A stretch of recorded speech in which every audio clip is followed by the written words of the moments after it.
Happy New Year. I hope you enjoyed the holidays, and I trust that 2026 is already off to a great start. While none of us can predict the future or know for sure what will happen in the year ahead, here's something I can forecast with absolute certainty. It will be a year in which you will have to make decisions. Decisions fill our days. In the modern world, we face an abundance of choices and the decisions they require, choices that other generations simply didn't face. Some studies indicate that we might make as many as 35,000 decisions in the course of a single day. If that's accurate, that's a lot of decisions. Whatever the right number may be, we can know that we will make many, many, many decisions in the year ahead. We also know that the decisions we make will impact the quality of our year and the outcomes we hope to achieve. But they'll do something else, too. They'll continue to form our character. For better or worse, they will continue to form our character. We're the product of the decisions we make. God has given us this incredible gift of free will to make choices, and the choices we make form our character. So, with so many decisions to make and so much of consequence riding on them, it's important that we continue to develop the skills we need to make good decisions. So over the next 4 weeks, we're going to look at some decisions we can make right now that can help us with good decisions moving forward.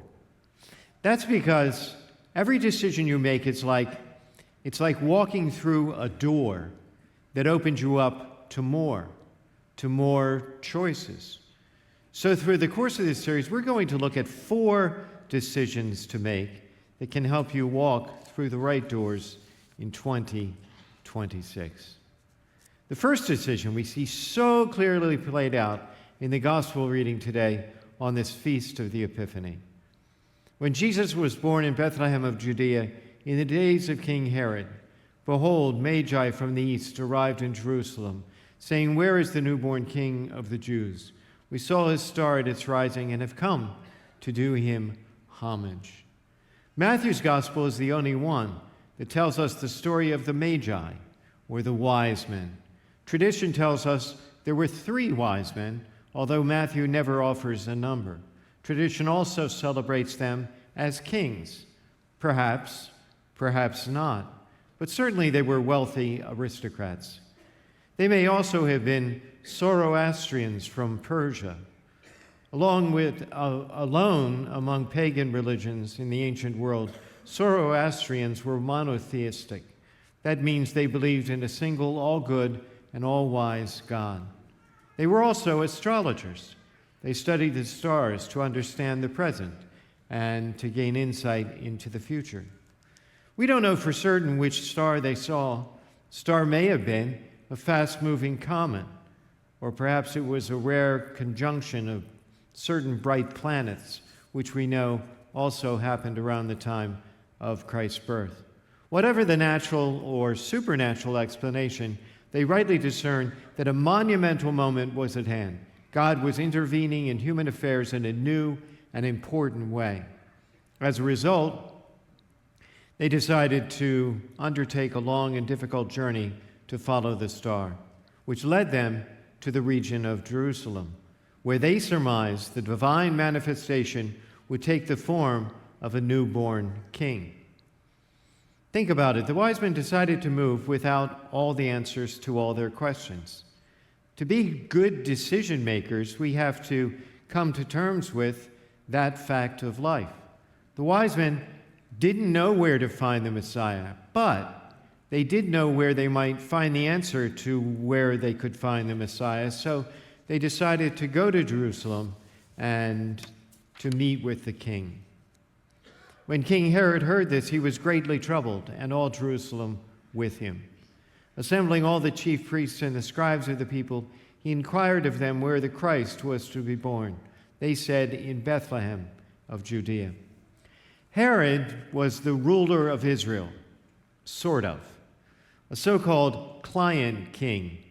He only ruled at the pleasure of the Roman Emperor Caesar Augustus. But it was a convenient arrangement for both. As long as Herod collected taxes for and did the bidding of Caesar, he could in turn do whatever he wanted to do in his kingdom. That said, Herod was a skilled politician. He added extravagantly to the Jewish temple, founded whole new cities, and initiated major building projects elsewhere. The Jewish people prospered economically during his reign, and he brought a measure of stability and security to the region too. However, he was a man of great insecurities that consumed him and led him to monstrous suspicion and heinous crimes. Though his accomplishments earned him the title great, he was, by all accounts, quite insane. Then Herod called the Magi secretly and sent them to Bethlehem, saying, "Go and search diligently for the child. When you have found him, bring me word that I too may go and do him homage." So Herod lies to the Magi to set his evil plan in motion, to destroy the child and secure his throne. A decision wholly based in selfishness and fear, a very bad combination.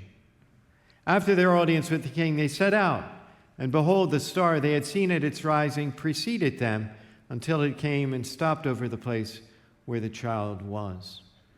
From their audience with Herod, they had enough information to make their next decision about the direction they should take for the last leg of their journey. And the star reappears, confirming their decision.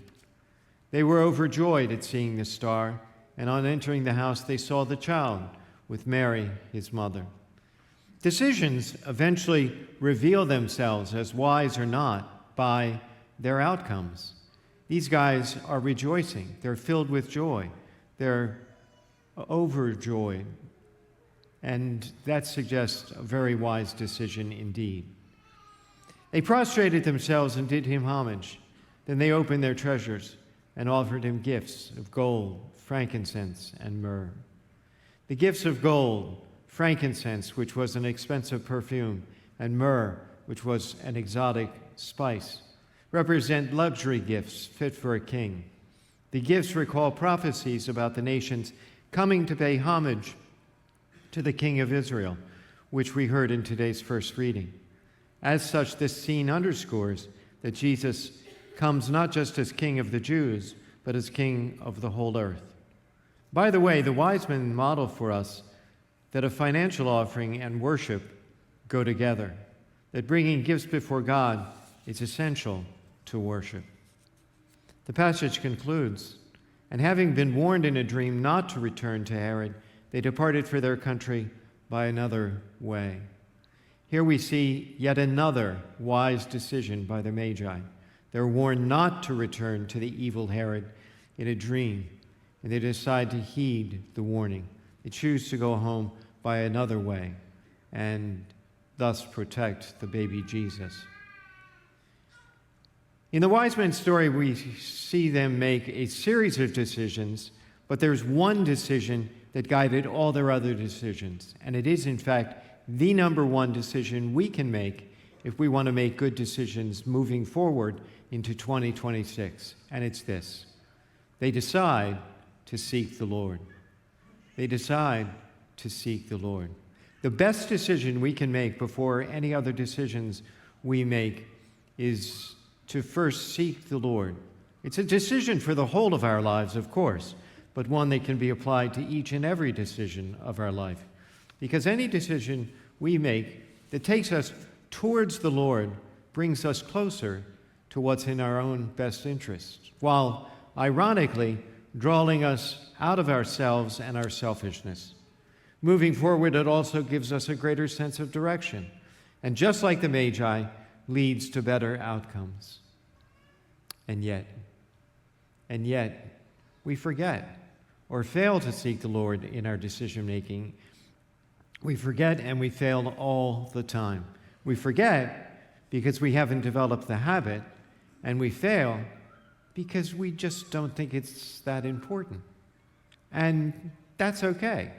God loves you where you are. He accepts you where you are this morning. He just wants to be a bigger part of your year and what's going on in your life moving forward. Which maybe also begs the question, how? How does it look in my life to seek God in everyday decisions? Well, it begins by just inviting him into the equation and pausing to listen. Because here's the thing. While you're seeking God, God is seeking you. Have you ever gone to a party or an event and you're looking for someone, a friend, an associate, a partner, an advisor, perhaps a romance? So you go to the event and you seek them out, and it's great when you find them. And it's greater still if they're actually happy to see you because they were looking for you too. The great news about the God of the universe is that he's looking for you so that he can lead you to the very best decisions you can possibly make. We see this played out so perfectly in the story of the wise men. Think about it. It was God who got their attention in the first place with the star. It was God who revealed to the ancient prophet that the Messiah would be born in Bethlehem. It was God who caused the star to stop directly over the place where the child was. And it was God who warned the wise men to go home by another route. The point is, in each instance, God took the initiative, literally providing them with the solid direction they needed for great decision making. So here's my challenge for you in the week ahead.